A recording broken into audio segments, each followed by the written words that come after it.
Women's brains come with lots of extra RAM. So they can remember the details of everything.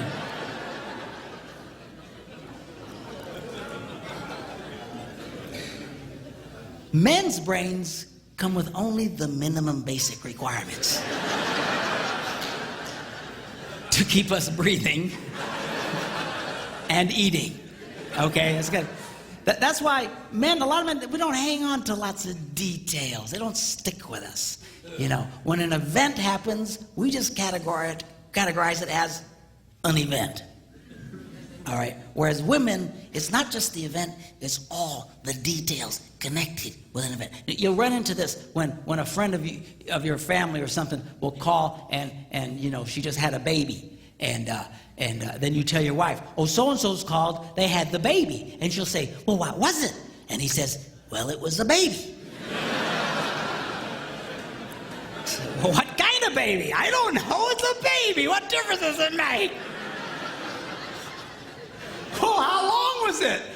Well, I don't know. You know, how long, how tall, how many, you know, how much did it weigh? I don't know, under 20 pounds. What, you know, just... But there's detail. You know, a woman will come up to a guy and say, how was your day? And then we go to the RAM, and all it's there is that it was a day. And we say, it was fine. And she'll say, well, what happened? And we go to the RAM, and there's nothing there. And we panic. And we go, nothing. But women, they've got all this, you know, that's why when a guy retells a story, it's usually pretty much just a bottom line kind of thing. What happened? This happened, that happened, we're done. When a lot of women share what happened, they relive the event in excruciatingly painful detail. I mean, you are there. Yeah. And it can drive, you know, couples can really fight over this. My wife and I still fight over this one. You know, this just drives us crazy. You know, she just, you know, sweetheart, when your husband asks the question, what did the plumber say? He really doesn't want to know what he said. Well, I said, how you doing? He said, it's fine. I said, it was a pretty nice day we're having. He said, yeah. He said, got any kids? No, what did he say? Bottom line, you know. Details. Men's brains, women's brains. It also affects not only the words we use and stuff, but also it affects how we listen. You go, yeah. Women listen. But we listen too, we're just different. A lot of women say, you know, men's problems, they got selective listening. You know what that is, right? That's when the wife will say something like, honey, go to the store, lay down the mulch, wash and wax the car, get the kids at school, rent some videos, and finish the rest of the dishes. And then he runs that through his selective filter.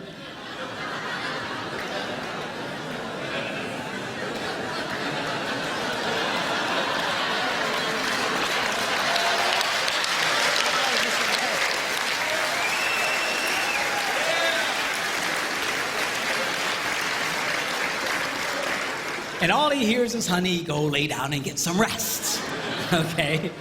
But that's not what I'm talking about. What I'm really talking about is the difference between single tasking and multitasking. By and large, again, interpolate for your relationships. Again, not everybody's the same way, but by and large, men are single taskers. We do one thing, and we do it pretty well. Women can handle lots of things. Guys aren't wired that way. That's why it's not a good idea to put a man in charge of more than one kid at a time. You know, we can handle the one. Well, sweetheart, you're doing such a good job with Johnny. Wow. Well, where are the rest of the kids?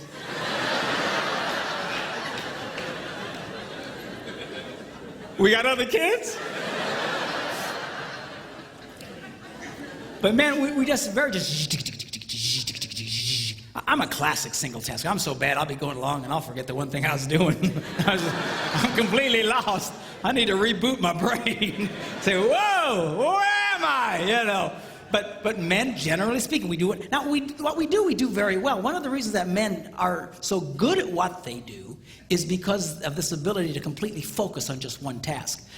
Men usually will rise to the top of any profession, even those dominated sometimes by women. The best hair designers in the world, a lot of times, are men. Best cooks in the world, men. Why is that? Because we have this unique ability to focus on just one thing and do it extremely well, okay? Women are wired differently. You know, they're just and you know, my wife can be, you know, in the living room, watching TV, reading a book, making knickknacks, and talking on the phone all at the same time.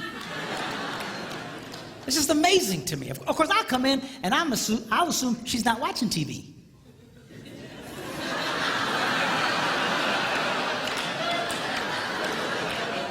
Hey! What? I was watching that. How can you be watching that? You're making knickknacks and such. Put it back! You know.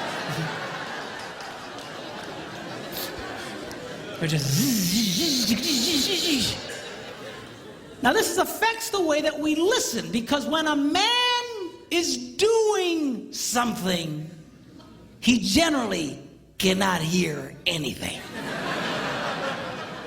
It's just true. Women are not like that. Women can be doing lots of things and holding 3 different conversations. Just, now, you know, she'll walk into a room and she'll see her husband reading the newspaper, and she assumes, I multitask. Therefore, he must multitask. But he's running the newspaper reading program, and he can only run one program at a time. He's not hearing jack. And this makes women very angry. But you just need to come over and you got to close the newspaper reading program. You got to load the Listen to Me program. But you got to wait a minute. He needs to reboot.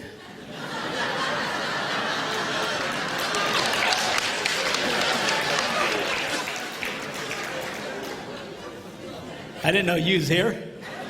You know? You laugh, but I'm serious, girls. If you see a man doing something, unless he's wired differently, do not be giving him vital information. Because this is a train wreck waiting to happen. You'll have this conversation again. When you swear he told you, and he swears you never told him.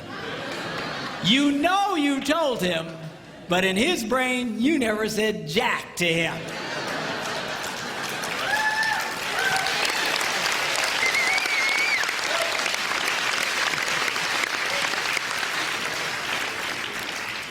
The problem here is, guys, we get ourselves in trouble because men have this natural defense mechanism that at all costs, do not stop doing what you're doing. So when someone starts talking to you, we automatically have this defense mechanism that goes, uh-huh. Yep. Uh-huh. Uh-huh. And we keep doing what we're doing, and we're not, and she thinks you're listening to her. But you're not listening. You need to stop what you're big boys, stop what you're doing, turn to the girl and pay attention to her. So it's not all on the ladies. You're big boys, when she starts talking, stop!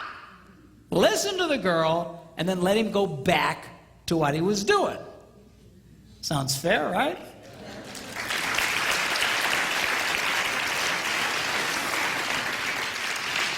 Well, I started doing this, and I thought, this is great. I'm doing a lot better. I'm watching the single tasking thing. Yeah, okay, what? And then I'll say, I didn't hear that. And I'll make her back up, and she'll tell me the info, and I got it. Okay. And I thought I was doing a lot better, but still I was getting myself in trouble. You know, she'd walk up and say, it's 6 o'clock, are you ready? For what?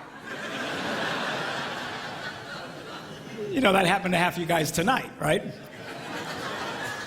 We're doing what? I told you. No, you didn't. Yes, I did. And off to the races we would go. It's like, And I thought, man, what in the world? Because I'm watching this single tasking. I don't remember her saying anything about. And I thought I was losing my hearing. So I went to a doctor. True story. I went to the doctor. And I walked in. He said, well, how you doing? I said, oh, okay. He said, well, what seems to be the problem? I said, well, I think I'm losing my hearing.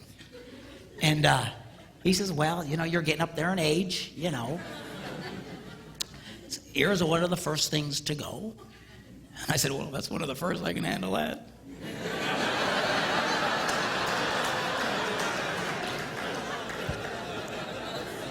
We'll talk more about that tomorrow. But, so I said, well, go over to Nurse Cratchit. She'll test your ears, you know. And so I follow the lady, and you know, I walk into this room, and they got this cheap box on a table with some real chintzy headphones.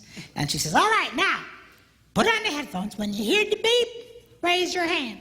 If you don't hear the beep, don't raise your hand.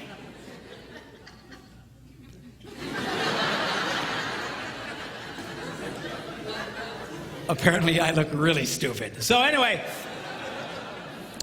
I turned around and we began. As